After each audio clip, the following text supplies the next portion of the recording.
The lights inside the studio felt brighter than usual. The air was stiff.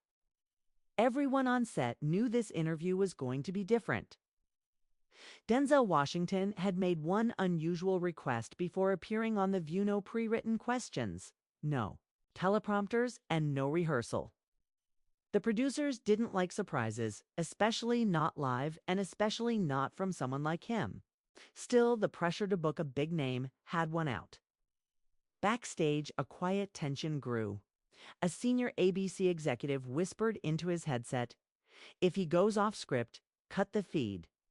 Two others, including a representative tied to a media liaison from a federal agency, stood nearby, arms crossed. They weren't there for entertainment. Denzel walked onto the set, dressed sharp as ever, calm but powerful in his movements. The audience applauded loudly, but he barely smiled.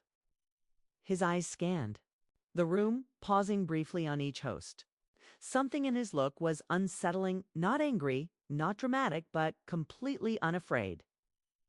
He took his seat with the posture of a man who came to deliver something heavy. Whoopi Goldberg tried to open with a warm welcome. "Denzel, we're so happy you're here. Been too long. We hear you've been busy with your foundation again." Denzel nodded but said nothing at first. Joy Behar jumped in with a smile. "You know, we're all curious about this campaign. You're promoting education and arts in underserved communities, right?" He finally leaned forward, adjusted his mic, and replied, "Yeah, the foundation's still running. But that's not why I came today." The room shifted slightly. There was a pause, just long enough to be noticeable. Whoopi tried again. "Oh, so what's on your mind?" He looked into the camera and said, slowly and clearly, "What's worse, being lied to by politicians or being silenced by the networks that protect them?" The studio froze. Joy blinked. Sunny Hostin narrowed her eyes. Even Whoopi, always composed, leaned back in her chair, unsure if she should respond or wait for someone else too. The audience, sensing the tone had changed, grew quiet. Denzel continued, "I've been in rooms with lawmakers. I've read briefings they said never existed. I've watched how real stories are killed, so you never hear them. And now I'm sitting here being asked about charity work like nothing else is going on in this country." Sunny tried to regain control. "Denzel, just to be clear, are you talking about something you saw personally? What kind of briefings are you referring to?" He nodded slowly. 2017, Defense Committee. They let me sit in as a guest because of a veterans program I helped sponsor. Someone handed me a folder, said it was a mistake. But what I saw inside a mistake? What is a playbook? Joy chuckled nervously. "A playbook for what?" He turned to her. "Controlling what people believe. Israel.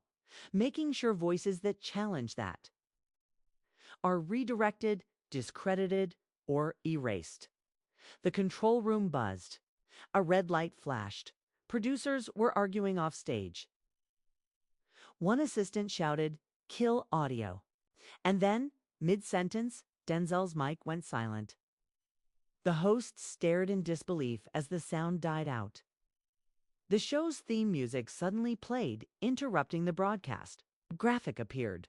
"We'll be right back." But the cameras never stopped. Rolling. Denzel sat calmly in his chair as stagehands rushed the set. He wasn't yelling, he wasn't panicked. He was still talking, but now no one watching at home could hear a word. The studio audience began murmuring. Someone pulled out a phone. A host whispered something to a producer, eyes wide. Backstage, a man in a black suit slammed a folder shut and ordered, "Scrub the tape before it hits the archive." But it was too late. One of the cameras had continued recording. A low-level tech assistant had saved the footage onto a private drive without orders. And what Denzel said after the mic was cut would change everything. The View cut Denzel Washington's mic. Then he said this on live TV, written in simple English. 900 words, no headings, with an intense journalistic tone. The leaked footage wasn't supposed to exist. But less than 12 hours after the mic was cut, A grainy clip appeared online first on a private Discord server for independent journalists, then on Reddit, then Twitter. Within an hour, it had been downloaded 3 million times. It showed Denzel, Washington still speaking after the broadcast had cut to commercial. His voice wasn't audible, but a low-tech enhancement of the video captured fragments of what he said. No theatrics, no shouting, just a calm, dangerous truth. I'm not saying this for clicks. I'm saying it because I'm done playing polite. The government doesn't need to silence you if they've trained you to silence yourself. And if you don't play the game, they erase you from the board. The video ended with a studio assistant stepping into the frame, whispering something in Denzel's ear, and him nodding slightly. Then he stood, shook hands with the hosts, and walked off stage with the grace of a man who knew exactly what he'd just done. The internet exploded. Hashtags like hashtag Denzel Uncut, hashtag Echo Glass, and hashtag The View cover uptrended worldwide. The official YouTube clip from The View carefully edited out the moment. ABC's spokesperson issued a generic statement. We encountered a brief technical issue. Mr. Washington was not silenced intentionally. No one believed them. That same night, Ava Raines, an independent investigative journalist known for exposing intelligence overreach, received an anonymous message. Contained a single line and a download link. He opened the door. Now walk through it. The file was titled echo_glass.pdf. Ava opened it and froze. It was a 24-page government draft report dated 2011, marked Strategic Media Redirection Protocol. The memo outlined a classified psychological operation under the Department of Homeland Security and Five Eyes. Its objective: to suppress or redirect influential narratives that pose strategic threats to national cohesion or international diplomatic agendas. In plain English, it meant silencing voices that told truths the government didn't want the public to hear. There were lists of names, some redacted, some still visible. Most were celebrities, journalists, authors, and former military personnel. About 3 names stood out: Chris Rock, Dave Chappelle, Denzel Washington. Ava leaned back in her chair, heart racing. This was no longer just about The View. This was a decades-long program. It's designed to quietly shape what the public believed, using media, entertainment, and distraction. She began making calls. First to a retired intelligence analyst in Geneva, Silas Van, who had once leaked cyber manipulation plans out of GCHQ, then to a whistleblower protection attorney in Brussels. Then finally to a name she hadn't dialed in years, Jackson Keene, a former State Department speechwriter who'd vanished after testifying in a sealed Senate hearing. All 3 confirmed one thing: Echo Glass was real, and Denzel had known exactly what he was doing when he brought it up live. By the second day, The View's producers were under pressure from all sides. Network executives were panicking. Congressional aides were sending quiet inquiries to ABC's legal department. The White House refused to comment, but insiders said the West Wing had watched the clip multiple times in a secure room. Meanwhile, Ava published a short thread on X, formerly Twitter. You watched a man get muted on national TV, not because he was lying, but because he started to tell the truth without permission. Hashtag Echo Glass is not fiction. And it didn't start with Denzel. She attached 3 pages from the leaked PDF. It didn't matter that parts were redacted. The framework was clear. So was the fear. That night, 60 Minutes Australia ran a special segment questioning whether allied governments were sharing data to manage celebrity narratives. German journalists at Der Spiegel began preparing their own expos. Even BBC's Panorama requested an interview with Denzel, was immediately denied by his team. But the public wouldn't let it go. Outside ABC headquarters in New York, protesters began gathering with signs that read, "Who cut the mic?" And truth needs nitrogen monoxide permission. And in a quiet room in Los Angeles, Denzel sat alone at his desk, reading the headlines, knowing exactly what storm he had triggered. He wasn't worried about being liked. Wasn't even worried about being right. He was worried about who they would come for next. Because once the public knows there's a switch that can silence the truth, they start asking who's been using it all along. And Ava, she wasn't done digging. The deeper she went into the files, the clearer it became. This wasn't just a media manipulation story. It was war, but fought with microphones, scripts, and silence. The pressure started quietly. A missed call from a blocked number. A shadowed figure in a black car parked outside Ava Rain's apartment for hours. An email warning her to slow down for your own good. It wasn't loud. It was professional cold and invisible, just like she expected. But Ava didn't stop. The leak had pulled back the curtain. And now the question wasn't whether Project Echo Glass was real, but how far it had gone. She stayed up for nights reviewing the redacted memo, cross-referencing file numbers and decoding attached metadata. That's when she discovered something odd. The document's file history didn't trace back to the U.S. government. It originated in Canberra, Australia, from an intelligence node shared with the Five Eyes Alliance. This wasn't just an American project. It was multinational. Each country had a division. The UK was responsible for algorithmic media tracking. Canada provided psychological profiling tools. New Zealand maintained the offshore data servers. And Australia, it managed celebrity filtration, politicals tracking which public figures could shape political temperature and when to suppress them. The United States played conductor, choosing the narrative. And Denzel Washington had been flagged in the system for over a decade. Ava found something else too. Kate code phrase, buried in a routine exchange between media liaisons and defense contractors. Red hour triggers full mute. She connected the timeline.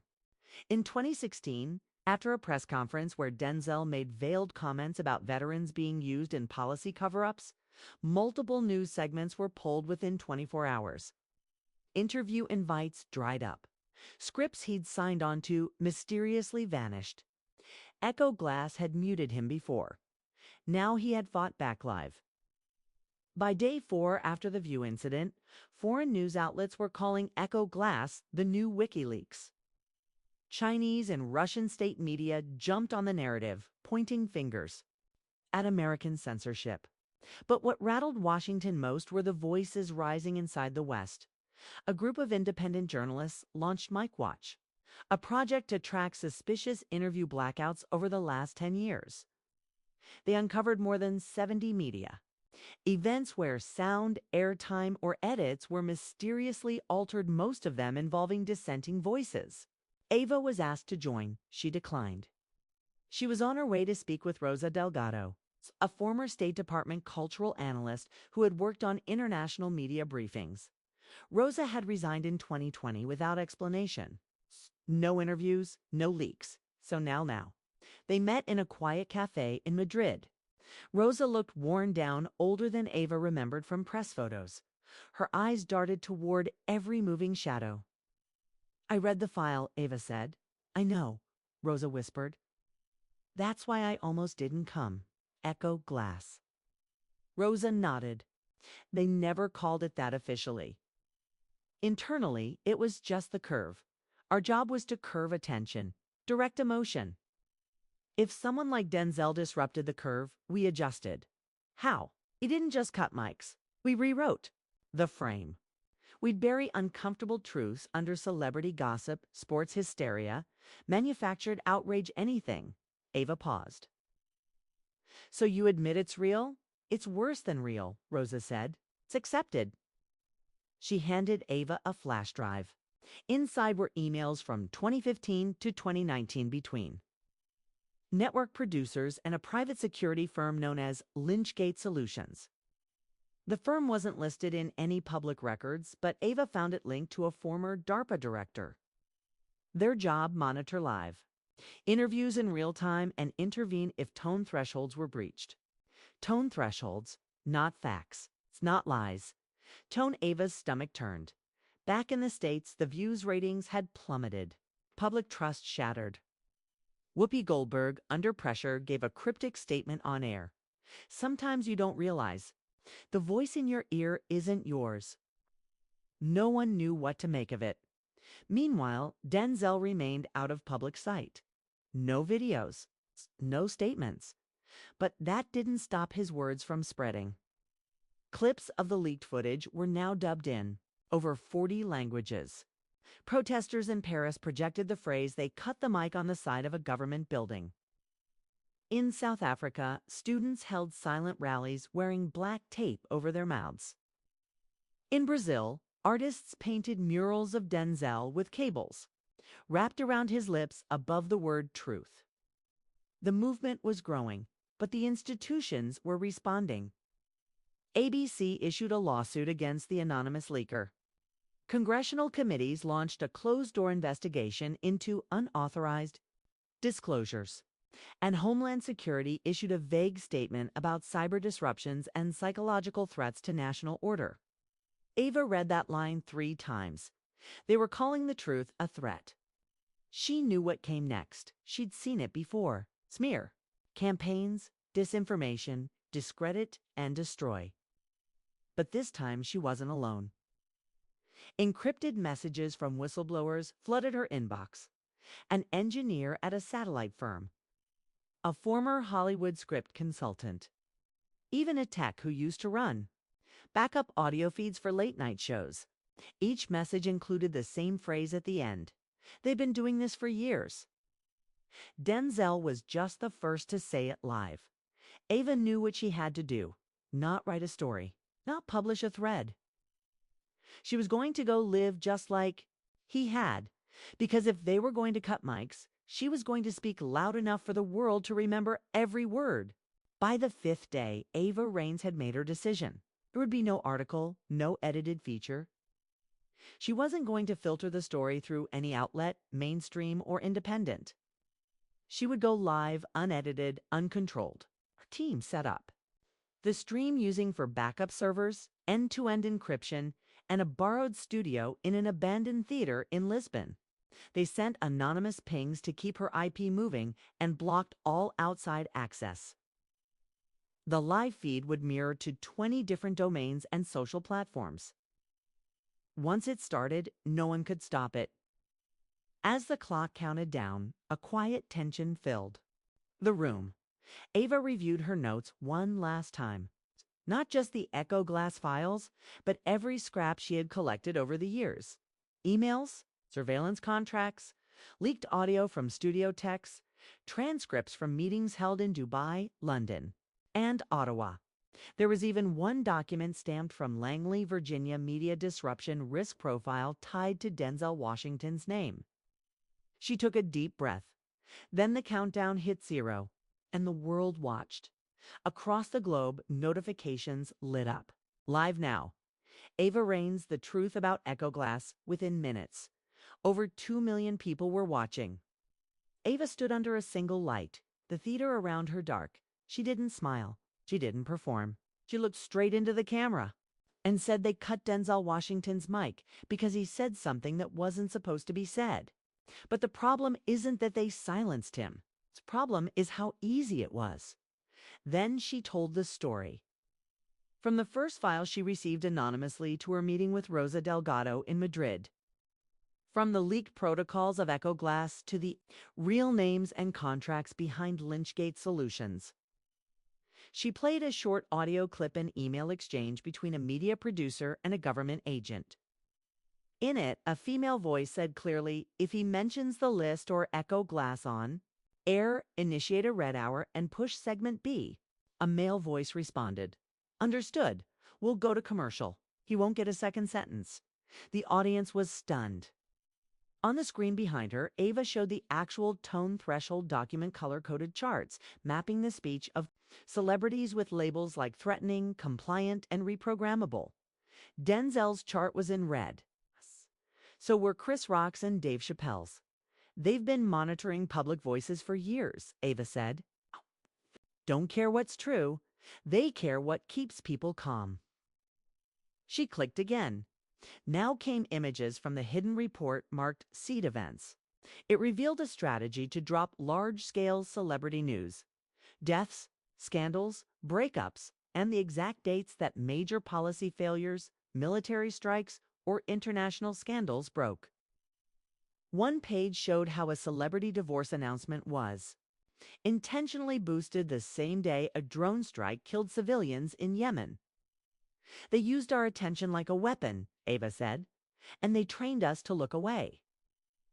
Then came her final reveal. She opened a folder labeled the Curve List, Tier 1. It was the full database of monitored and silenced individuals across media, sports, music, and film. Hundreds of names. Dozens marked active mute. Some were crossed out completely. And then Denzel Washington. His file had 6 entries with dates, keywords, and broadcast disruptions. The last line said 2024 views segment. Threshold exceeded. Red hour initiated. Contain within 48 hours. Ava turned back to the camera. This wasn't a glitch. It was a plan. The view count passed 5 million. In New York, ABC's legal team tried to stop the stream. They failed. The signal bounced across too many countries. In Washington, a committee chair called an emergency meeting. At Langley, security analysts flagged Ava's live stream as a Tier 3 intelligence breach. But the damage was already done. Protesters gathered again this time, not just in New York, but Berlin, Nairobi, and Seoul, outside Parliament in London. Activists projected Ava's speech onto the walls with massive speakers echoing her words. You don't need to gel the truth, just distract from it. The pressure finally forced a response. That night, a White House spokesperson held a short press conference. We do not comment on unauthorized. The silence surrounding Denzel Washington was beginning to feel louder than any statement. It had been 6 days since The View. 6 days since the clip went viral. 6 days since Ava Raines went live and revealed the Echo Glass files. And still nothing. From Denzel, no public comment, no interviews, no denial. No confirmation. But across the world, the effects of his silence were everywhere. News anchors began speaking more carefully. Public figures looked over their shoulders during interviews. Words like controlled narrative, media filtering, and muted resistance became common on mainstream broadcasts. Even late night. Hosts stopped joking about Denzel. They avoided his name entirely. And then something strange happened. A new leak appeared online. This one wasn't from Ava. It came from a private server in Sweden, protected by blockchain. It had no label, just a timestamp and one folder. /WARPAINT/inside were 3 videos, each no longer than 45 seconds. All grainy, all dated between 2015 and 2021, all showing closed-door meetings in private studios and backrooms. In one video, a Hollywood executive was seen speaking with a man in a government windbreaker. We can't have him talking like that in press junkets. Redirect the interview. If he pivots again, we'll send a request to mute and delay. The second video showed a script being revised, lines removed from a Denzel Washington movie where his character questioned corruption in the intelligence community. A sticky note read, "Pull dialogue too close to real ops." A turd. Video, it was grainy footage of Denzel himself alone in a dressing room looking directly at the camera. Truth costs something, he said. They don't mind your honesty if it's entertaining, but tell the truth plainly. Without the punchline, that's when they get nervous. The world took a breath. Within hours, every major platform had copies of the clips. #Warpaint trended in 17 countries. The term itself became a symbol: graffiti on buildings, digital art online, and T-shirts in the streets. It stood for something raw, something unfiltered. A call to face systems not just of censorship, but of obedience. Still, no official source confirmed where the videos came from. But Ava knew. The folder name Warpaint was a code she had seen before in a recovered document Rosa Delgado gave her in Madrid. There had been a line, Designated Echo Glass targets who refuse to conform will be reassigned. Warpaint status marked for controlled erasure. Controlled erasure. That was the phrase that kept her up at night. Not jail, not disappearance, just invisibility. Denzel hadn't been silenced by force. They were simply trying to erase his relevance. Cut his mic metaphorically. Frame him as difficult, dangerous, paranoid, but it was failing. People didn't believe the silence anymore. They didn't trust the headlines. They didn't trust the smiling anchors who said everything was under control, because now they understood. The game. That week, Ava was contacted by a surprising ally, a mid-level staffer from the European Commission. The staffer sent her a single line. He's not missing. He's writing. It didn't come with coordinates or context. But Ava felt it. Denzel was preparing something. The only question was what? Meanwhile, the U.S. government scrambled to control the fallout. A closed-door Senate intelligence meeting was leaked by an intern. In the audio, a senator asked if the public believes we're muting citizens. Even celebrities, we lose the narrative entirely. A reply came from an unnamed voice. We didn't mute him. We made him optional. That's all it takes. The next day, Ava flew to D.C. She had been invited not by a news network, but by an international roundtable of whistleblowers, journalists, and former intelligence workers. They were holding a private summit titled Narrative Control and the New Public. Ava was the keynote speaker. She walked in with a bag full of flash drives and a calm expression. But inside, she was boiling. Not with rage, but urgency. She knew. Time was running out. She started her speech with no introduction. They told you Denzel was just off camera. They told you his mic failed. Okay. They told you there was no program, no plan, no intention. And yet here we are 7 days later, and you've seen the footage, read the documents, heard the warnings. So the question isn't whether they silenced him. The question is, why haven't they responded? She paused. Because they're afraid not of violence, not of chaos, but of unfiltered truth. Truth without handlers. Truth that refuses to apologize. The room was silent. After the summit, Ava was approached by a man in a gray suit, no badge. No introduction. He slipped her a note, folded twice. It read, "He's ready." The next morning, a press release was quietly distributed to 10 global outlets. Denzel Washington to make live global statement to 7 p.m. GMT. One feed, no edits. One mic. There was no network logo, no sponsor, no media partner. It's just one sentence. Underneath, no one cuts the mic this time. And the world held its breath. The countdown was silent. There were no flashy promos, no news alerts, no scheduled interviews. It's just a plain message that spread across the internet like wildfire. Denzel Washington live. 7 p.m. GMT. And now people were waiting. By the hour mark, over 34 million users had preloaded the stream across various platforms. It didn't matter which website they used, Twitter, YouTube, Vimeo, Telegram, they all showed the same thing, a black screen with white letters awaiting transmission. In the streets of Paris, people watched from cafes. In New York, outdoor LED screens had been hacked to redirect to the feed. In Cape Town, students crowded dorms. In Cairo, news anchors delayed their broadcasts just to stay on standby. And then, exactly 7 p.m. GM, Titha's screen blinked. Denzel Washington appeared, seated alone in a simple room, backlit by a dim spotlight. He wore a black shirt, no script, no teleprompter, no applause. He leaned forward and looked straight into the lens. "I'm not here to make you feel comfortable." The comment hit like thunder. He paused, letting the silence stretch. He wasn't performing. He was confronting. "It's cut my mic because I refused to repeat what they wanted," he said. "But I didn't come here to settle old scores. I came to make sure you understand what's happening to all of us." He took out a small stack of papers, held them up, and then tossed them aside. This was a contract, a silence clause. Tells me what I can and can't say on live television, even as a guest. I signed it once years ago. Not anymore. He paused again.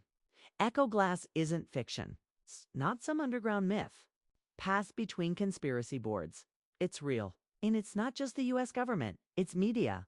It's corporations. It's public relations firms pretending to be security experts. It's all of them, working together to create the illusion of choice. The view count hit 40 million, Denzel continued. When I was on The View, they had 3 different plans depending on what I said. One if I mentioned foreign surveillance. One if I mentioned how the studio gets funded. And one if I dared to say the phrase public obedience strategy.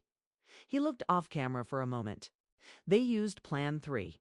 He revealed the page Ava had shown days earlier, the red stamped. Its protocol, titled Red Hour Threshold Breach, contains subject within 90 seconds. He read it word for word. And yet, I'm still here, he said. The comment section on every streaming platform exploded. But Denzel didn't flinch. He continued. They think you'll forget. They think we'll all scroll past. They think outrage is short and memory is shorter. But this isn't about outrage. This is about something more dangerous. How they've trained us to distrust our own eyes. He leaned closer, eyes locked on the lens. They've used my face to sell you movies. It's my voice to sell you calm. But the moment I said something that didn't fit the script, they shut it down. That should scare you, not because it happened to me, but because it could happen to anyone. He paused again, then smiled faintly. But I'm not afraid. The camera slowly pulled back. Behind Denzel was a wall covered in photographs of muted moments. Journalists, musicians, whistleblowers, teachers, students, all who had once tried to speak, only to be cut short. This wall, Denzel said softly, is everyone they told you to ignore. Everyone they said was too angry, too political, too inconvenient. I didn't come here to be their voice. They already had one.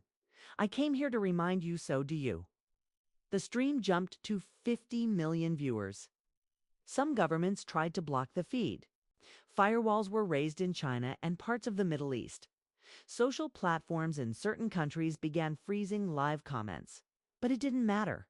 People were screen recording, mirroring, translating. Denzel wasn't just delivering a statement. He was making history. He stood slowly, walked to the side, and pressed a button. A new screen lit up behind him, a slideshow of leaked documents, broadcast charts, internal memos from networks. Each one told the same story.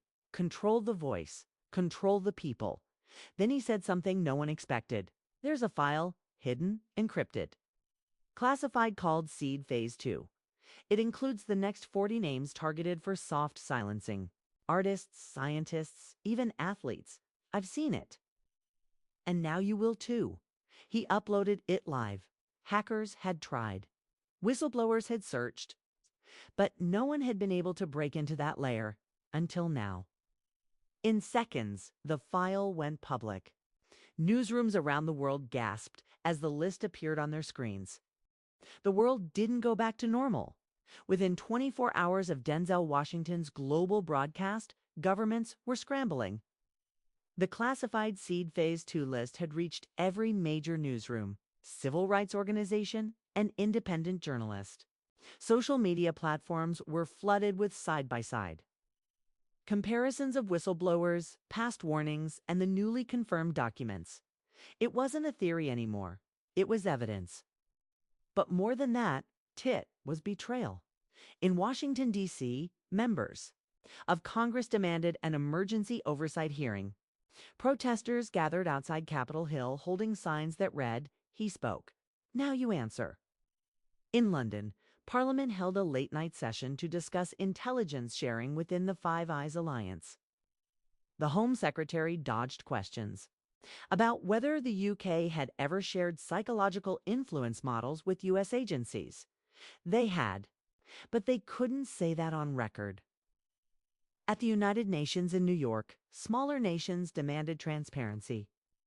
Countries like Iceland, Kenya, and Chile pushed for a global audit of public broadcasting networks, calling for a media rights treaty. It sounded strange, even futuristic. But the silence from major powers was worse. The White House press secretary gave a 92-second briefing. Mr. Washington's claims are being taken seriously. A special review is underway. At this time, we will not be commenting on unverified materials or unapproved media files. It didn't calm anyone. Meanwhile, Denzel disappeared again. He didn't post. He didn't respond to interview requests. He wasn't seen boarding a plane, at a hotel, or online.